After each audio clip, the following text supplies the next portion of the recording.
орон нутгийн хөгжлийн сангийн одоо журам гэдэг нэг журам байдгийг. Тэгэхээр тэр журамд л одоо өөрчлөлт оруулж өгөхийг л бид нар өмнө нь бас хэд хэдэн удаа энэ талаараас ярьж ирсэн холбогдох хүмүүстэй.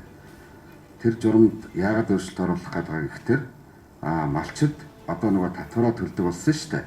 Тэгэхээр буцаагаад тэр татвараараа малчид өөрснөө ажиллаа хийх тэр нөхцөл боломжийг бүрдүүлээд өгөөд малчид өөрснөө одоо тэр орон нутгийн хөгжлийн сангаас мөнгө аваад зарцуулах хялбаршуулсан энэ горимыг л орон нутгийн хөгжлийн сандаа тусгаж өгөөч гэж.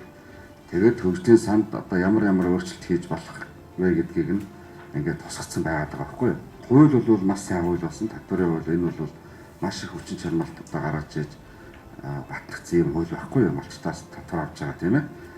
Урд өмнө нь сүүлийн жилүүдэд ийм байгаагүй.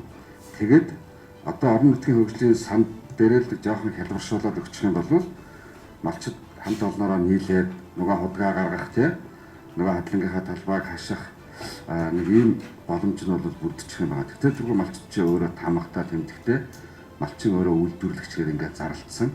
Ийм учраас заавал одоо тэр аж ахуй нэгж мэгж одоо янз янзын юм шаардахгүйгээр энийг л одоо орон нутгийн хөгжлийн сангийн журамыг тусгаж өгөх юм. Манай мал аж ахуй дээр бол том асуудлууд их байдаг л да. Одоо бэлчээрийн асуудал бол одоо маш их тулгуурласан асуудал байдаг. Нийт бэлчээрийн 70% нь өөрчлөлтөд дарайтаад одоо цэвэржилт өртчихсэн тийм ээ. Актер одоо байгалийн үзэгдлүүд болж байгаа шүү дээ. Гэхдээ яг энэ маань нөгөө бэлчээрийн хууль ингээд яригддаг байхгүй юу? Сүүлийн хэдэн жил яригдсан.